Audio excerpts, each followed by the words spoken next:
संगीत सर्जक मदन मोहन, बरसों बरस हम उनके सुरों की फुहारों में भीगते चले आए हैं।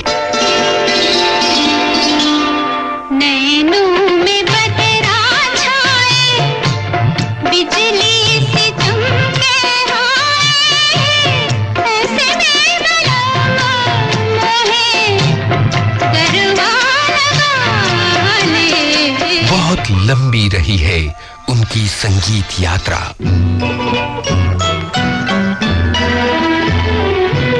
आपकी नजरों ने समझा प्यार के काबिल मुझे, ना बरसे रिमझिम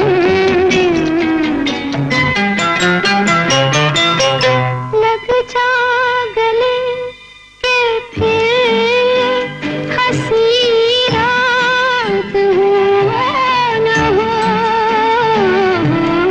शायद फिर से जन्म में मुलाकात हो न हो, लग जा गले उनको शिकायत है कि हम कुछ नहीं कहते,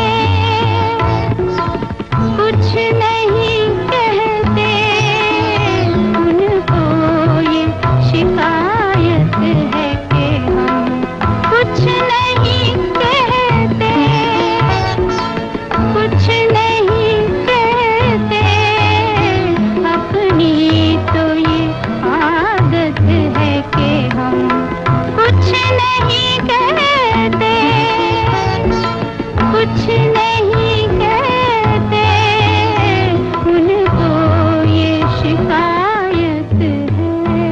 14 जुलाई 1975 संगीतकार मदन मोहन इस फानी दुनिया को अलविदा कहकर चले गए। कैसे कटेगी जिंदगी तेरे बगैर, तेरे बगैर पाऊंगा हर शय में कमी, तेरे बगैर, तेरे बगैर। उनके बगैर संगीत प्रेमियों की जिंदगी कैसे कट रही है, आइए जानते हैं उनके पुत्र उन्हें याद करते हुए क्या कहते हैं। संजीव कोहली और समीर कोहली। अगले 3 हफ्तों तक चलेगी संगीतकार मदन मोहन पर आधारित ये श्रृंखला।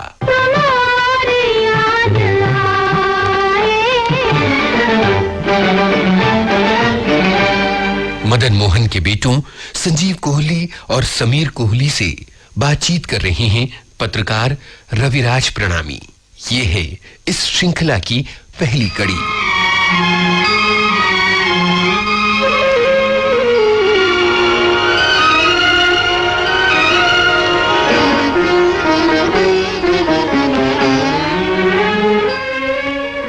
ख्वाहिशों का काफिला भी अजीब ही है, अक्सर वहीं से गुजरता है जहां रास्ता न हो।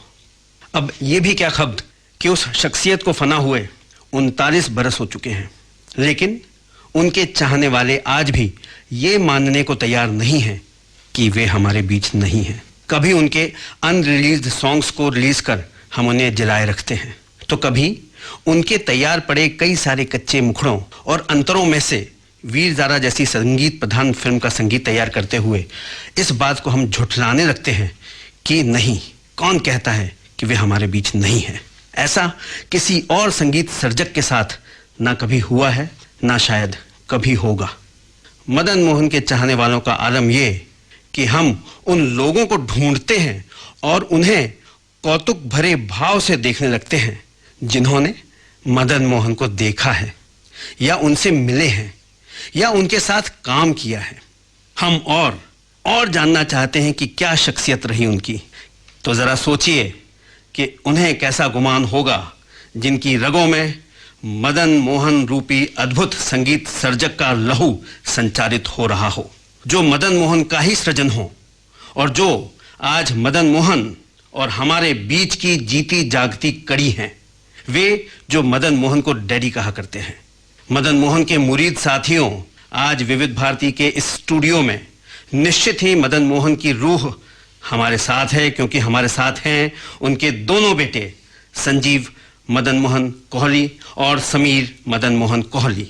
संजीव जी और समीर जी, आप दोनों का तहे दिल से हम स्वागत करते हैं। नमस्कार।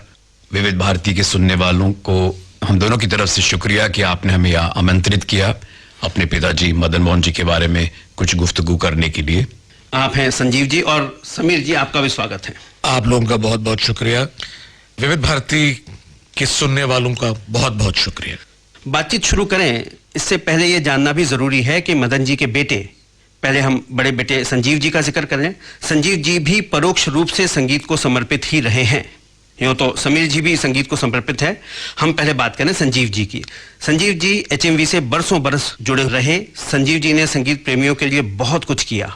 एक से बढ़कर एक संगीत संकलन उन्होंने प्रस्तुत किए। फिर जब डिजिटल दौर आया और लोगों के घरों में डिजिटली एनहेंस्ड म्यूजिक बजने लगा, तो पुराने सदाबहार संगीत को डिजिटाइज करने और उसे रिवाइव कर रिवाइवल श्रृंखला के तहत प्रस्तुत करने का श्रेय भी उन्हीं को है। मदन जी के अनगिनत प्रशंसकों को समर्पित madanmohan.in नाम से उनकी तैयार की वेबसाइट भी देश दुनिया में बेहद लोकप्रिय है। उन्होंने मेटाविजन नाम से कंपनी स्थापित की, जिसके माध्यम से कई प्रतिभाशाली गायक गायिकाएं आज हमारे बीच हैं। सुनिधि चौहान उनमें से एक हैं। संजीव जी यशराज फिल्म्स के मुख्य कार्यकारी भी रहे और वीर ज़ारा का अद्भुत अलौकिक संगीत उन्हीं की देखरेख में तैयार हुआ। संजीव जी, मदन मोहन हम संगीत प्रेमियों के लिए दिल के संगीत वाले कोने का दूसरा नाम रहा है, और आपके लिए? रवि जी, आपने बहुत ज्यादा तारीफ कर दी, लेकिन एक बात जो आपने अहम बात कही कि समीर और मैं मदन जी की एक कड़ी हैं। यह हमारा सौभाग्य है कि हम उनके बेटे पैदा हुए, लेकिन मेरे हिसाब से कड़ी तो उनका संगीत है और कड़ी उनके सुनने वाले हैं और चाहने वाले हैं, जिन्होंने आज तक करीब 40 साल बाद तक उनको जिंदा रखा है। और ये जिंदा उनको ऐसा रखा है क्योंकि उनके गाने आज भी लोग इतने ही प्यार से सुनते हैं जैसे पहले सुनते थे। मदन जी जब गुजरे, हमारे पिताजी, मैं मदन जी ही कहूंगा क्योंकि it be easy for them, जब वो गुजरे मैं 18 साल का था, समीर शायद 13-14 के थे। तो हमारी यादें जो बचपन की जुड़ी हैं वो काफी याद हैं, लेकिन कुछ धुंधलाई भी हैं। ज्यादातर हमने उनके जाने के बाद सुनने वालों के तौर पे उनको जाना। मेरा यह सौभाग्य रहा कि मैंने म्यूजिक कंपनी में भी काम किया और कई संगीतकारों के साथ मिल के काम किया, कई एल्बम्स, कई लोगों का म्यूजिक बड़े चाह से सुना, समझा।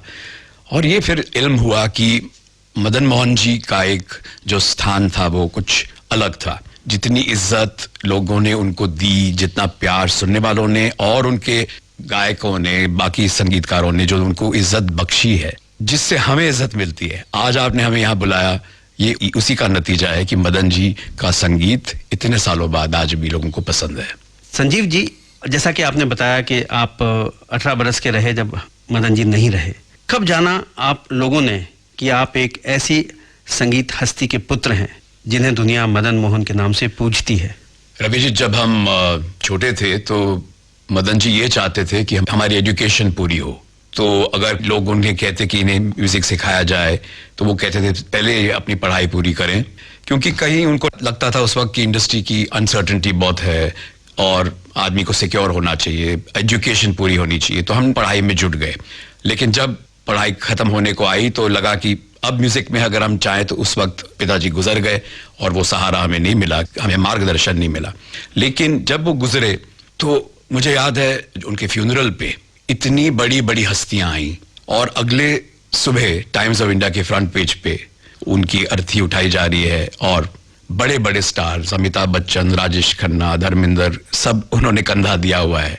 तो फिर मैं जब उसके बाद कॉलेज गया तो मेरे दोस्तों ने मुझे कहा कि तुम्हारे पिताजी इतने बड़े थे कि भाई इतने बड़े लोगों ने उनको कंधा दिया। आस्ते आस्ते फिर उनके जाने के बाद इतनी अपॉर्चुनिटीज आई कि हमें समझ नहीं आया कि वाकई उनकी बहुत इज्जत थी और जितना उनका नाम हम नहीं जानते थे है वो वाकई था। तो इस बारे में मैं ये जरूर आपको कहना चाहूंगा कि मदन जी 25 साल उन्होंने म्यूजिक दिया, उनका करियर 25 साल का था, जल्दी गुजर गए 51 की एज पे। हमेशा उन्हें लगता था कि जितना सक्सेस उन्हें मिलना चाहिए वो नहीं मिला।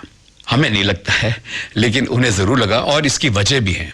उस वक्त क्या था रवि जी की सक्सेस का जो बैरोमीटर है वो था कि बड़े बैनर हों, बड़ी फिल्में हों, जिनमें बड़े बड़े स्टार्स हों, दिलीप साहब हों, राज कपूर हों, देवानंद हों। फिल्म फेयर अवार्ड मिलना बहुत जरूरी था क्योंकि उस वक्त एक ही अवार्ड था। बिना का गीत माला की नंबर 1 गाना हो, वही बहुत बड़ी कामयाबी थी। Picture silver jubilee, golden jubilee हो, वो कामयाबी थी। मदन जी के हिस्से ये कभी कुछ आया नहीं। बड़े बैनर उन्हें ऑलमोस्ट कभी नहीं मिले। दिलीप साहब की कोई फिल्म नहीं थी, राज साहब की फिल्म शुरू में थी जो नहीं चली, देव साहब की भी शुरू में फिल्में थी जो नहीं चली। बड़ी फिल्में उन्हें नहीं मिली। फिल्म फेयर अवार्ड उन्हें हमेशा 3 बार या 4 बार शायद नॉमिनेट किया गया, लेकिन अवार्ड नहीं मिला। बिना का गीत माला का नंबर 1 सॉन्ग उनके जीते जी कभी हुआ नहीं, हालांकि नंबर 2 पे गाने आए, झुमका गिरा रे वगैरह। सिल्वर जुबली एक आध फिल्म हुई, लेकिन देखिए ये किस्मत कहे या जो भी आयरनी ऑफ फेट कहे कि उनके जाने के बाद ये सब होता गया। जैसे वो गुजरे, फिल्म आई मौसम जो सिल्वर जुबली हो गई, उसके 6 महीने बाद आई लैला मजनू, गोल्डन जुबली हो गई। लैला मजनू का एक गाना हुस्न हाजिर है, नंबर 1 सॉन्ग बिना का के 6 महीने तक रहा। मेरे जलवा की खता है जो दीवाना हुआ, मेरे जलवा की खता है जो दीवाना हुआ। मैं हूँ मुजरिम ये अगर होश से बेगाना हुआ, मैं हूँ मुजरिम ये अगर होश से बेगाना हुआ। मुझे सूली चढ़ा दो, किशोरों में जला दो, मुझे सूली चढ़ा दो, किशोरों में जला दो। कोई शिकवा नहीं है, जो जीता है सजा दो, कोई शिकवा नहीं है, जो जीता है सजा दो। बख्श दो इसको, बख्श दो इसको, मैं तैयार हूँ मिट जाने को। कोई पत्थर से, हाँ कोई पत्थर से ना मारे मेरे दीवाने को, कोई पत्थर से ना मारे मेरे दीवाने को। उनके जाने के बाद आज उनका एक गाना हर 26 जनवरी और 15 अगस्त को सबसे पहले सुबह लाउड स्पीकर से बजता है, कर चले हम फिदा जानो तन साथियों। उनका एक गाना जो उनके लास्ट फ्यू इयर्स में उन्होंने बनाया, जिसके लिए उनको बहुत क्रिटिसिज्म भी हुई, ये गाना था तुम जो मिल गए हो तो ये लगता है, फिल्म हंसते जख्म। बड़ी क्रिटिसिज्म उनको हुई और वो बड़े डिसअपॉइंट हुए। मुझे याद है कि लोगों ने कहा कि मदन मोहन ने अपना स्टाइल बदल दिया है, तब मॉडर्न कर दिया है, तो वो पुराना मदन मोहन कहाँ है। हालांकि उसी फिल्म में एक गजल भी थी, आज सोचा तो आंसू भर आए। लेकिन वो डिसअपॉइंट हुए कि मैं वक्त के साथ चलने की कोशिश कर रहा हूं, एक अच्छा गाना बनाया, लेकिन उसकी भी मुझे तारीफ शायद नहीं मिल रही। आज वो गाना इतना पॉपुलर है, हर शो में गाया जाता है। तुम क्या जानो तुम क्या हो, एक सुरीला नगमा हो, भीगी रातों में मस्ती, तपते दिन में साया हो। तुम क्या जानो तुम क्या हो, अब जो आ गए हो जाने न दूंगा कि मुझे एक हंसी मेहरबान मिल गया, कि जहां मिल गया।